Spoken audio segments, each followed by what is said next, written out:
They destroyed our planet, but we made them remember it forever. The eviction notice came on a Tuesday. Not that we called it Tuesday anymore. We'd been using Galactic Standard Time for almost a decade by then. But some habits are hard to break, especially for those of us who remembered Earth.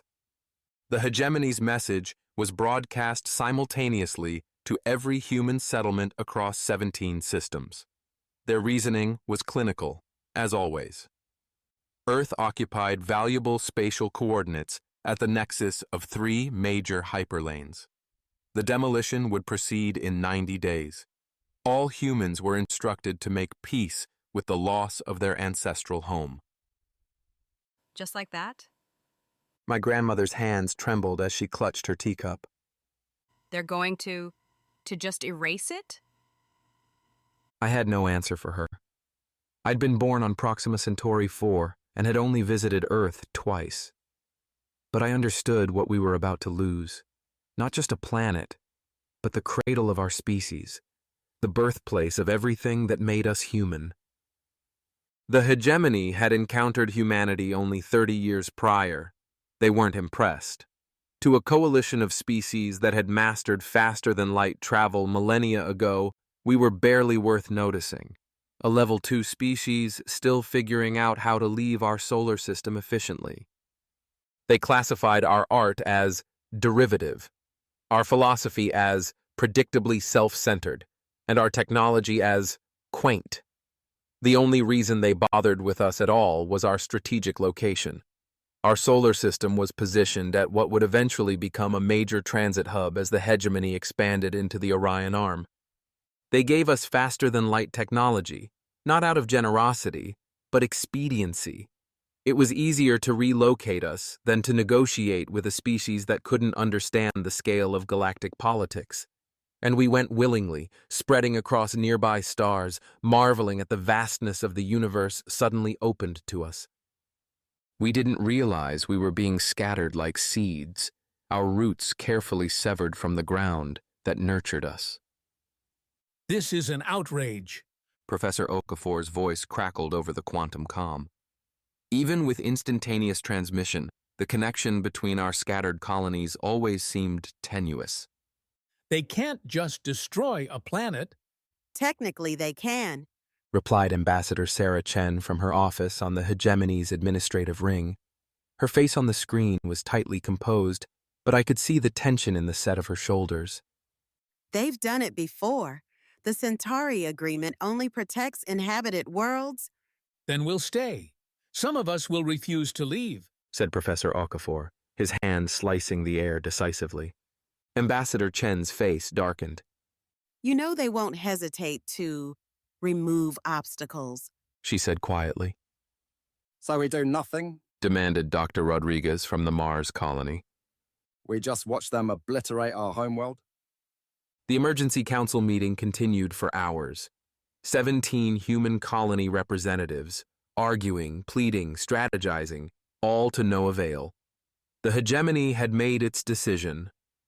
Earth was to be dismantled, its resources repurposed for a Class 4 transit hub.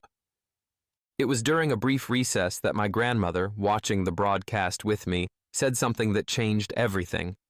If they take our home, we take their memory, she murmured. What do you mean? I asked, looking at her weathered face. She smiled, the kind of smile that had weathered 80 Earth years and still held its secrets. They want to forget Earth ever existed. We'll make sure no one can. Human behavior confuses other species. The hegemony expected resistance, perhaps even violence. What they didn't expect was for us to immediately comply with their directive. Within days, the evacuation of Earth's remaining population began in earnest. But simultaneous to the evacuation, another operation commenced. We called it the Mimazini Protocol, after the Greek titan of memory. Every human colony diverted resources to this single purpose. Artists, engineers, historians, and everyday citizens worked ceaselessly. We had 90 days to ensure Earth would never be forgotten, not just by us, but by every species in the galaxy. My role was modest but essential. As a cultural archivist specializing in pre-contact literature, I led a team cataloging and translating Earth's greatest stories into the 27 most widely spoken languages of the hegemony.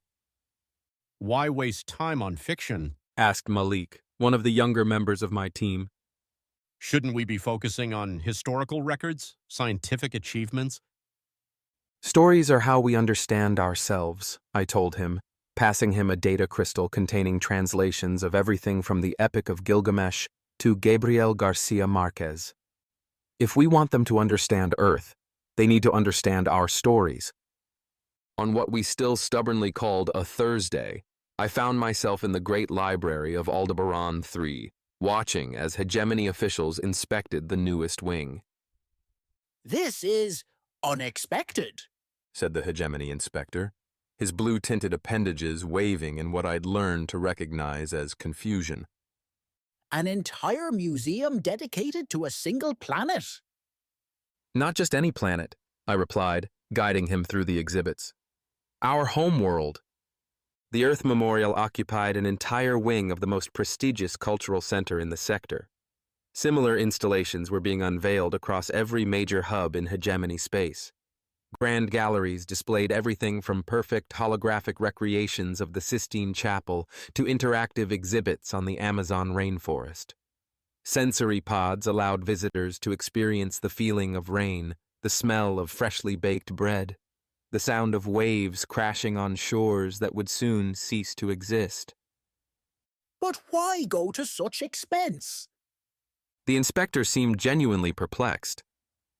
Species typically maintain simple data archives of their origin worlds. This is excessive. I smiled. That's not how we remember things.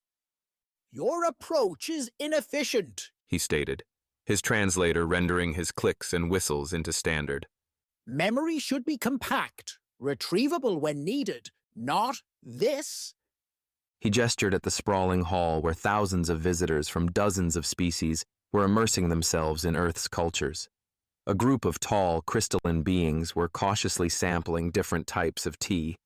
Nearby, a family of methane breathers were watching a simulation of the northern lights, their excitement obvious despite their alien physiology. We don't remember with just our minds, I explained. We remember with all our senses, with our emotions. That's what we're sharing, not just facts about Earth, but what it felt like to be there. The inspector made a notation on his device. Curious, he said, though whether it was approval or dismissal, I couldn't tell. The Mimazini protocol extended far beyond museums and galleries. Every human colony incorporated elements of Earth into their very architecture. New York's skyline was recreated on Tau Ceti. The canals of Venice flowed through the capital of our settlement in the Trappist system. The stone circles of Stonehenge were rebuilt, stone by stone, on worlds hundreds of light years from the originals. We encoded Earth into everything we created. Our music carried the rhythms of Earth's seasons. Our clothing bore patterns that, when analyzed, contained the exact coastlines of continents that would soon be dust. Even our colonial city layouts, seen from orbit, replicated the night sky as viewed from Earth. More subtly, we began introducing Earth to the rest of the galaxy. Human cuisine, previously dismissed as biochemically simplistic, was suddenly available in every diplomatic hub. Our stories began appearing in translation, spreading through alien communication networks. Earth idioms slipped into interspecies trade pidgin. By day 60 of our 90-day countdown, you couldn't move through hegemony space without encountering some echo of Earth. They're noticing, my grandmother said, scrolling through reports on her tablet.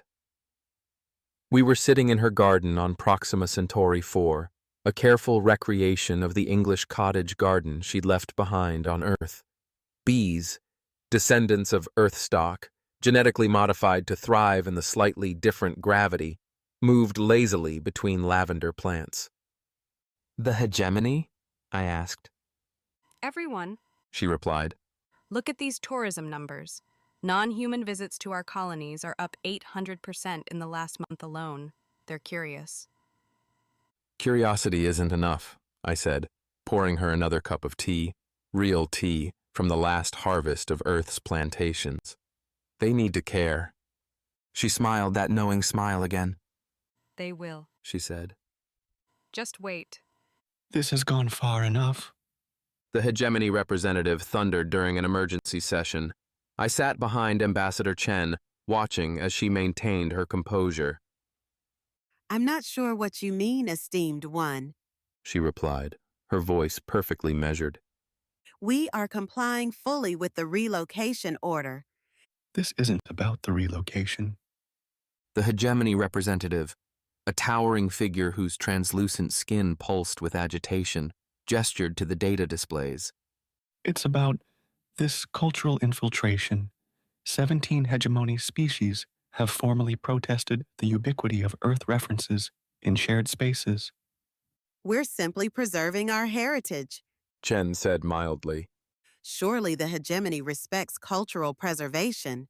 The Tigran delegation is demanding we intervene after their offspring began refusing to eat anything but something called pizza.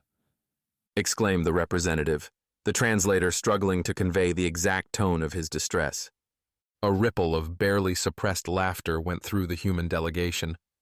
And the Vrel are formally protesting that their diplomatic corps has begun using terrestrial ocean metaphors in official communications. Continued the representative.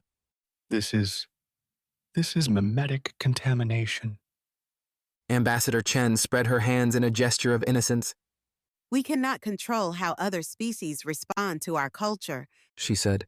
We are merely ensuring our home world is remembered. Admiral Jackson, the military liaison to the human delegation, leaned close to me. They're scared, He whispered, his weathered face creasing with suppressed amusement. They didn't expect us to fight back this way. We're not fighting, I whispered back.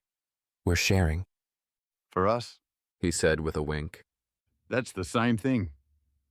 By day 75, the hegemony was in unprecedented turmoil. Petitions from citizen groups across 1,000 worlds flooded the administrative councils.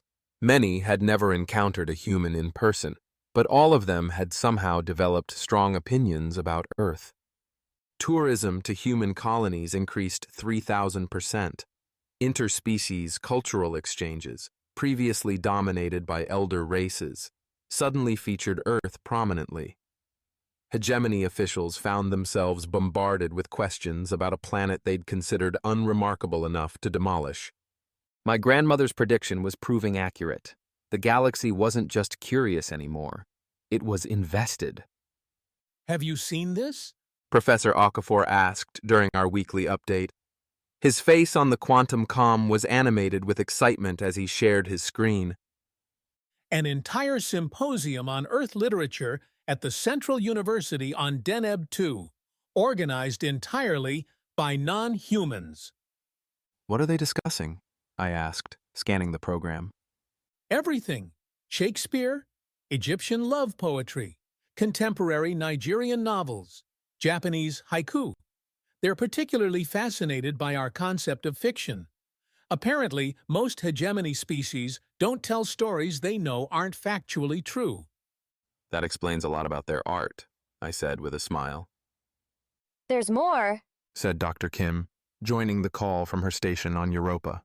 The Hegemony Central Repository has requested complete genetic samples of every Earth species. They're claiming it's for routine archiving, but my contact there says it's unprecedented for a non-preserved world. They're hedging their bets. Said Ambassador Chen, her voice tired but satisfied. They're still planning to destroy Earth, but they're starting to realize they might be destroying something important. It's not enough. Said Admiral Jackson gruffly.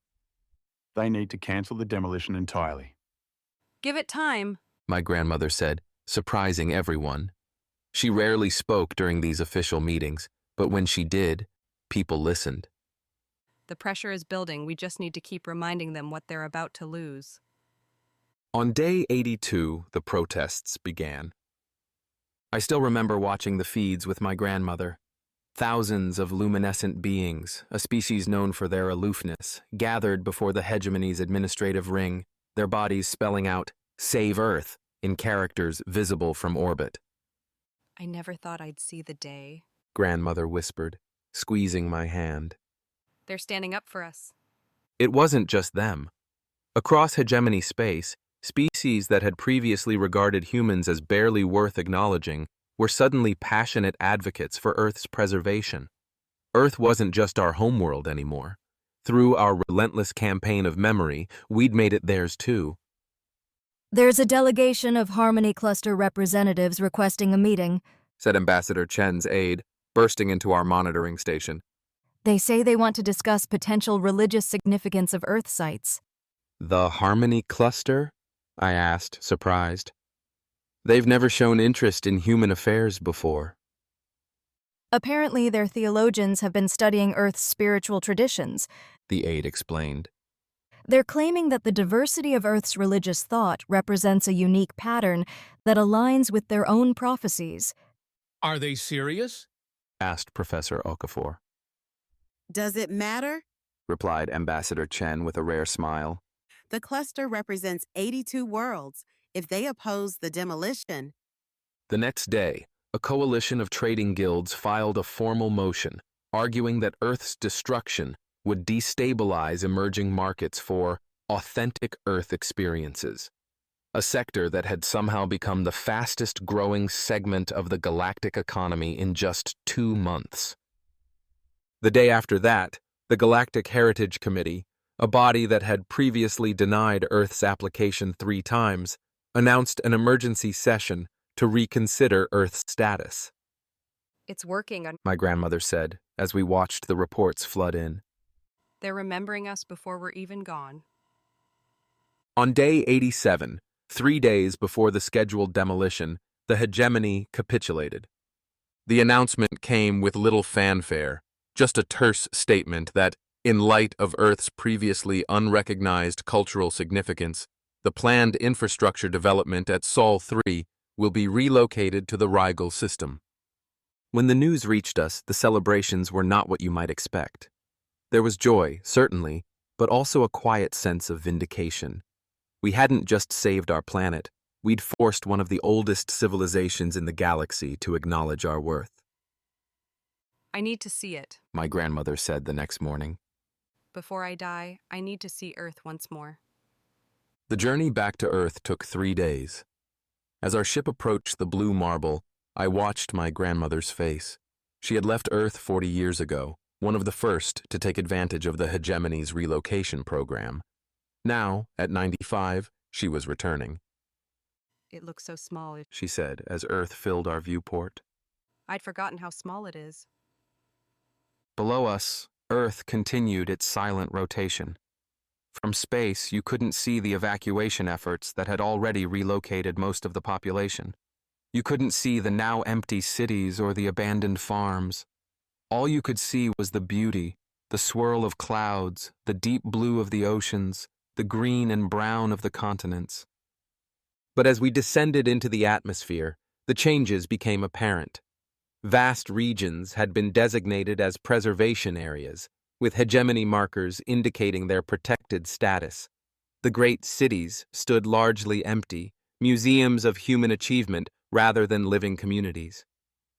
It's not the same, my grandmother said as our shuttle landed in what had once been Central Park in New York. But it's still here. We weren't alone. Hundreds of ships from across the galaxy orbited Earth, carrying visitors eager to see the planet that had suddenly become famous. On the ground, small groups of non-humans moved carefully through the preserved human spaces, their guides explaining the significance of buildings and monuments that had, just months ago, been deemed unworthy of notice. What happens now? I asked Ambassador Chen, who had accompanied us back to Earth. Do we move back? She shook her head. The hegemony's designation allows for limited human presence, caretakers, researchers, cultural representatives. But the mass resettlement won't be reversed. Earth is now officially a living monument to sapient cultural evolution, So we saved it, but we can't have it back, I said, feeling a strange mix of triumph and loss. We never really had it. My grandmother said, surprising me.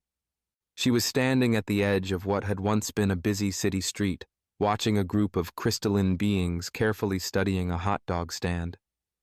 Earth was never just ours. We were just its most recent tenants. She turned to me, her eyes bright. But we did what we needed to do. We made sure it would be remembered. 50 years have passed since the Earth crisis, as it's now known in hegemony records. Our planet still orbits its yellow star, protected now by a designation no one had ever thought to apply to it before: Site of Irreplaceable Cosmic Heritage. Earth has become the most visited planet in the sector. Billions of non-humans make pilgrimages each year to see the birthplace of what many now call the most culturally significant young species in the galaxy. The hegemony officially maintains that their reversal was simply a reasonable response to new information. Unofficially, it's understood throughout galactic society that they encountered something they'd never faced before, a species that refused to let memory die. Human culture, once dismissed as derivative, is now studied across the galaxy. Our art, our music, our literature, all are recognized as uniquely valuable. The trait that once made us seem primitive to the hegemony, our attachment to our past, is now acknowledged as our greatest contribution to galactic civilization. They still don't really understand us, said Ambassador Chen, now High Commissioner Chen, during the 50th anniversary celebration. But they respect us now. Understanding will come, said Professor Okafor, his hair now white with age. We have time. My grandmother passed away last year, at the age of 145. In her final moments, she asked to see Earth once more. Through the quantum-entangled observatory near her hospital bed, we watched a sunset over the Pacific Ocean together. You know, she said, her voice barely a whisper. The funny thing is that I never particularly liked Earth when I lived there. Always thought I'd be happier somewhere else. And were you? I asked. She smiled. Yes, but I would have hated not having the choice to go back. As the sun dipped below Earth's horizon, casting golden light across an ocean that still moved with the same rhythms it had for billions of years, I understood what we had really fought for. Not just a planet, but the right to remember, and through memory, to determine what deserves to exist. They had tried to destroy our planet, but we had made them remember it forever. And in doing so, we taught an ancient galaxy something it had somehow forgotten. Some things, once gone, leave holes that even stars cannot fill. Last week, my granddaughter asked me about Earth. She's never seen it in person. Born on Tau Ceti, she knows it only through stories and images. Why does everyone make such a big deal about it? She asked. It's just one planet. I showed her the memento my grandmother left me, a small vial of Earth soil taken from her garden before she left for the last time. It's not just a planet, I told her. It's a promise. What kind of promise? That nothing worth remembering should ever be forgotten. She considered this, turning the vial over in her hands. Can we visit someday? She asked finally. Yes, I said. I'll take you. It's still there waiting for us. And it will be, for as long as there are minds in the galaxy that remember.